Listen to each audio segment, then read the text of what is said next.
আমাদের যদি কারোর সাথে আসন সমঝোতা হয় অথবা আলোচনাও যদি হয়, সেটাতে আমরা শাপলাকলিতে ইলেকশন করব। আমাদের জায়গা থেকে নির্বাচন কমিশনের যে যথেষ্ট সক্ষমতার সেই সন্দিহান রয়েছে, যার জন্য তো হত্যাকাণ্ডটা হয়েছে, নিরাপত্তার চাদর না থাকার কারণে। সিকিউরিটির জায়গা থেকে যেহেতু আমাদের ৩ বাহিনী এসেছে, আমাদের দেশপ্রেমিক বাহিনীর উপরে আমরা আস্থা রাখতে চাচ্ছি। ওই জায়গা থেকে আমরা সিকিউরিটিটা নিয়ে কিছু আশ্বস্ত হয়েছি। প্রথমত হলো, আপনারা দেখেছেন যে হাদি যে হত্যাকাণ্ডটা, সেখানে আওয়ামী লীগের অনেক সংশ্লিষ্ট, যার নাম এসেছে সোহেল, এবং তারা চাচ্ছে যাতে এই ইলেকশনটা যদি পিছিয়ে দেওয়া যায়, বাংলাদেশ ডিস্টেবিলাইজ হয়, তখন তারা বিশ্ববাসীকে দেখাবে যে বাংলাদেশ একটা বিশৃঙ্খল পরিস্থিতিতে রয়েছে। তা আমরা ওই সুযোগটা দিতে চাচ্ছি না, যাতে সঠিক টাইমে নির্বাচনটা হয়। এবং আপনি যেটা বলেছেন, আমরা আমাদের শাপলাকলিতে নির্বাচন করব। আমরা আমাদের কেউ জাতীয় নাগরিক পার্টির ধান অথবা অন্য প্রতীকে ইলেকশন করবে না। আমাদের যদি কারোর সাথে আসন সমঝোতা হয় অথবা আলোচনাও যদি হয়, সেটাতে আমরা শাপলাকলিতে ইলেকশন করব। আমরা সেটা বরাবরই হলো, আগেও আমরা স্পষ্ট করেছি। আমরা অলরেডি একটা পলিটিক্যাল অ্যালায়েন্স করেছি, গণতান্ত্রিক সংস্কার জোট, যেটাতে আমরা সংস্কারের পক্ষে এবং বাংলাদেশকে ডেমোক্রেটিক পজিশনে নেওয়ার জন্য কাজ করছি। আরেকটা হলো ইলেকটোরাল অ্যালায়েন্স। ইলেকটোরাল অ্যালায়েন্সের ক্ষেত্রে আমাদের বিভিন্ন জায়গায় কথা চলমান রয়েছে। সেখানে হলো আমাদের বর্তমান পরিস্থিতিতে রাজনৈতিকটা আমাদের মুখ্য। ভোটের ক্ষেত্রে কিন্তু ভিজিবল হইতে আমাদের শাপলাকলিতে আমরা নির্বাচন করব, অন্য কোনো প্রতীকে আমরা ইলেকশন করছি না। যার যে দলের ইচ্ছা, সে যদি গিয়ে ধানে করে বা দাঁড়িপাল্লাতে করে, এটা তার অভিরুচি, তার ইচ্ছা।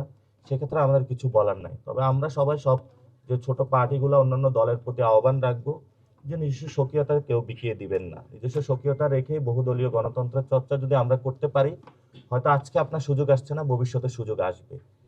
সে সত্তাটা যাতে আমরা নষ্ট না করি। নির্বাচন কমিশন কিছু বিশৃঙ্খলা রয়েছে, যেমন আমরা বলেছিলাম এখানে ফেসিবাদের অনেক দোষর রয়েছে, সেই বিষয়গুলো আমাদের চলমান আছে। তো নির্বাচনটা তো আয়োজন করবে নির্বাচন কমিশনে, এবং নির্বাচন কমিশনে এখানে দ্বিপাক্ষিক আলোচনা হয়েছে। ওনারাও আমাদেরকে বলেছে যে ওনাদের সহযোগিতা প্রয়োজন, এই জন্য ওনারা ৩ বাহিনীকেও ডেকেছে, বিভিন্ন দলের সাথেও ওনাদের কথা চলমান রয়েছে। অনেকগুলা বড় দল যারা গায়ের জন্য অনেকগুলা প্রোগ্রাম করতেছে, সেখানে তো ওনারা গিয়ে ওই দলগুলোর প্রোগ্রাম স্টপ করায় দিতে পারবে না। সেই ক্ষেত্রে ওনারা তাদের কাছেও রিকোয়েস্ট করেছে। তো আমাদের জায়গা থেকে নির্বাচন কমিশনের যে যথেষ্ট সক্ষমতার সেই সন্দিহান রয়েছে, যার জন্য তো হত্যাকাণ্ডটা হয়েছে, নিরাপত্তার চাদর না থাকার কারণে। কিন্তু নির্বাচন কমিশনের উপরে আমরা এই বিষয়টা বারংবার ওনাদের উপরে বলতে চাচ্ছি, যাতে ১২ তারিখে ওনারা ইলেকশন করতে, অর্থাৎ ১২ তারিখে যদি ইলেকশন করতে হয় ফেব্রুয়ারি, তাহলে নির্বাচন কমিশনে আরো সক্ষমতা বাড়াতে হবে। সক্ষমতা বাড়ানোর জন্য এটা দ্বিপাক্ষিক একটা আলোচনাটা হতে হবে, অর্থাৎ রাজনৈতিক দলেরও সহযোগিতা প্রয়োজন, ওনাদেরও সক্ষমতা বাড়ানোর প্রয়োজন। ওনারা বলছে ওনাদের সক্ষমতা বাড়াচ্ছে, অর্থাৎ এর পূর্বে কিন্তু ৩ বাহিনী প্রধানের সাথে কোনো মিটিং হয় না নির্বাচন কমিশনের ডিরেক্টলি। এখানে ওনারা করেছেন, ওনারা আশ্বাস পেয়েছেন যে তারা সর্বাত্মক সহযোগিতা করবেন। ফলত সিকিউরিটির জায়গা থেকে যেহেতু আমাদের ৩ বাহিনী এসেছে, আমাদের দেশপ্রেমিক বাহিনীর উপরে আমরা আস্থা রাখতে চাচ্ছি। ওই জায়গা থেকে আমরা সিকিউরিটিটা নিয়ে কিছু আশ্বস্ত হয়েছি।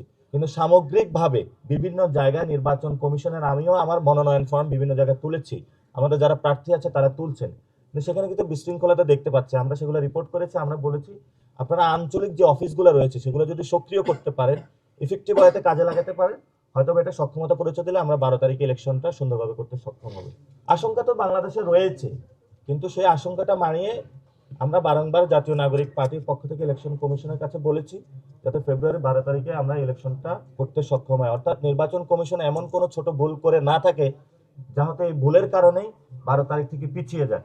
ফলত আমরা নির্বাচন কমিশনের অনেকগুলো আশঙ্কা আমরা দেখতে পেয়েছি, সেগুলোর বিষয়ে আমরা ওনাদেরকে সতর্ক করেছি, অ্যালার্ট করেছি, যাতে ওনারা ওই বিষয়গুলো মানিয়ে সুন্দরভাবে ইলেকশনটা করতে সক্ষম হয়।